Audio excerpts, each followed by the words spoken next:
আমলখি পুলি সেইখিনি তামোল পুলি মই দেখালোঁ আপোনালোকক।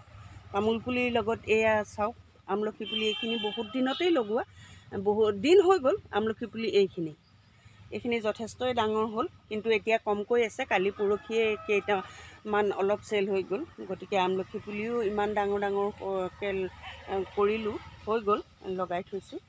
এইখিনি মোৰ সৰু পুলিও আছে, এইকেইটা সৰু। এনেকৈ সৰু সৰু আৰু এতিয়া বৰষুণৰ বতৰ পাইছোঁ যেতিয়া আৰু অলপ উঠাব লাগিব। এইখিনি সম্পূৰ্ণ ডাঙৰ।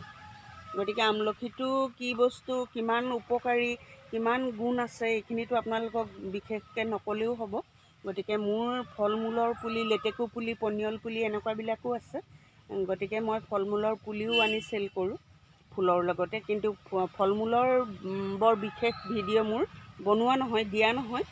সেইবাবে মই আজি এইটো মকা পাইহে আপোনালোকক তামোল আৰু আমলখি পুলিৰ ভিডিঅ'টো বনাই দেখুৱাই দিছোঁ। লগতে এইকেইটা আলামন্দা পুলি, আলামন্দা পাৰ্পুলটো, য়েল্ল'টোও আছে। পাৰ্পুল আলামন্দা আৰু মোৰ ফুলিয়ে আছে বাৰু। এই ডাঙৰ গছত মাটিত লগোৱা এয়া ফুলিছে। ইমান মৰম লাগে ফুলপাহ, চাওক। এইটো কলি এটা আছে ছাইডত, এইপাহ এনেকৈ ফুলি আছে। গতিকে সকলোবোৰ ৰঙা মচন্দাটো কিমান ওখ হৈ যায় দেখিছেনে? ওখ হৈ গৈ ফুলিছে, কাটিং কৰাৰ পিছতো ওখ হৈ গ'ল। গতিকে আজিলৈ মই আপোনালোকক এইখিনিকে দেখুৱালোঁ, আৰু আগলৈ নতুন ভিডিঅ'ৰ সৈতে আপোনালোকক পুনৰ লগ পাম।